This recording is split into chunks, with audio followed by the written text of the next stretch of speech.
नमस्कार। आप सुन रहे हैं द बॉलीवुड रेडियो और मैं हूं आपके साथ आकाश। दोस्तों, आज के इस पॉडकास्ट में बात एक सुपरस्टार और एक विलेन की, और उन दोनों की एक ऐसी कहानी, या यूं कहिए कि दोनों का एक ऐसा सुपरस्टारडम कि दोनों अपने अपने क्षेत्र में इतने बड़े, इतने महान और इतने महंगे कि दोनों को साथ में लेने से हर प्रोड्यूसर, हर डायरेक्टर घबराता था।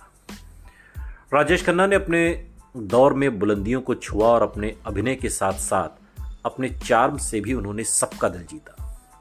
उन्हें पहला सुपरस्टार कहते हैं, हम सभी जानते हैं, और एक दौर ऐसा भी था जब मेकर्स उन्हें अपनी फिल्मों में कास्ट करने के लिए तरस जाया करते थे। कई वजह होती थी, एक तो डेट्स नहीं मिलती थी, दूसरी काका की फीस बहुत महंगी थी।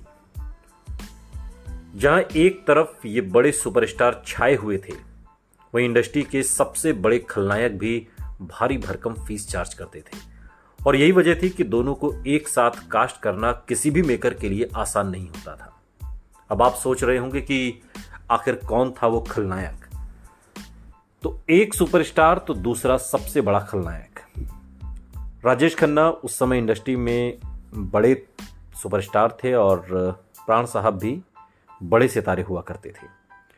प्राण साहब एक ऐसे अभिनेता थे जिन्हें उनकी खलनायकी के लिए भारी भरकम फीस चार्ज करनी पड़ती थी। वो लेते थे और झक मार के डायरेक्टर, प्रोड्यूसर उन्हें देते भी थे। उस दौर में प्राण को जो रौब और बात उनकी खलनायकी में होती थी, वो बात किसी और अभिनेता में नहीं थी।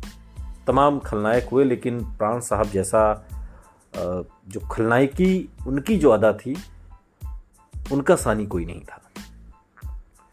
और राजेश खन्ना ने उस समय फिल्म आराधना की सक्सेस के बाद अपनी फीस बढ़ा दी और वो एक फिल्म के लिए तकरीबन 20 लाख रुपए चार्ज करने लगे। और अब आज के हिसाब से मत सोचिए, उस ज़माने के हिसाब से आज की तुलना करेंगे तो ये रकम कई करोड़ हो जाएगी। मेकर्स अपनी फिल्मों की सफलता के लिए उन्हें अपनी फिल्म में कास्ट करते थे, उन्हें ये रुपए देते थे। आज अगर देखा जाए तो फिल्मों में अक्सर 2 या 3 बड़े स्टार एक साथ देखने को मिल जाते हैं, लेकिन पहले के दौर में ऐसा नहीं होता था। राजेश खन्ना और प्राण साहब के वक्त तो इन दोनों ने एक सफल नायक और दूसरा एक सफल खलनायक को लोग एक ही फिल्म में कास्ट करने से घबराते थे। ज्यादातर निर्माता, निर्देशक इन दोनों में से एक को ही अपनी फिल्म में लिया करते थे। हालांकि कई सफल फिल्मों में एक साथ भी दोनों ने काम किया, लेकिन इसके बावजूद निर्माता दोनों को एक साथ कास्ट नहीं करते थे। प्राण साहब और राजेश खन्ना दोनों ही अपने दौर के बड़े सितारे रहे। जहां राजेश खन्ना बतौर स्टार भारी भरकम फीस लेते थे, वहीं प्राण बतौर विलन मोटी कमाई करते थे। उनके गजब की खलनायकी के लिए उन्हें मोटी फीस दी जाती थी। प्राण और राजेश खन्ना दोनों ही अपने जमाने में सबसे अधिक फीस लेने वाले एक्टर थे। और इस तरीके से जाहिर है दिक्कत तो थी ही। और आपको बता दें कि यही वजह थी कि प्राण और राजेश खन्ना दोनों की ही फिल्में बॉक्स ऑफिस पर सुपर डुपर हिट होती थी। बावजूद इसके निर्माता इन्हें एक साथ एक फिल्म में नहीं लेना चाहते थे, जबकि दोनों अपने अपने जिस फिल्म में हो वो फिल्म सुपर हिट है। और वजह सिर्फ बजट थी। इन दोनों की फीस इतनी ज़्यादा थी कि फिल्म का बजट दोनों को कास्ट करने के बाद काफ़ी बढ़ जाता था। बावजूद इसके राजेश खन्ना और प्राण ने अपनी एक्टिंग करियर में दुर्गा, जानवर, बाएं हाथ का खेल, मर्यादा और बेवफाई जैसी कई फिल्मों में साथ काम किया। उनकी ये फिल्में बॉक्स ऑफिस पर सुपर डुपर हिट भी हुई।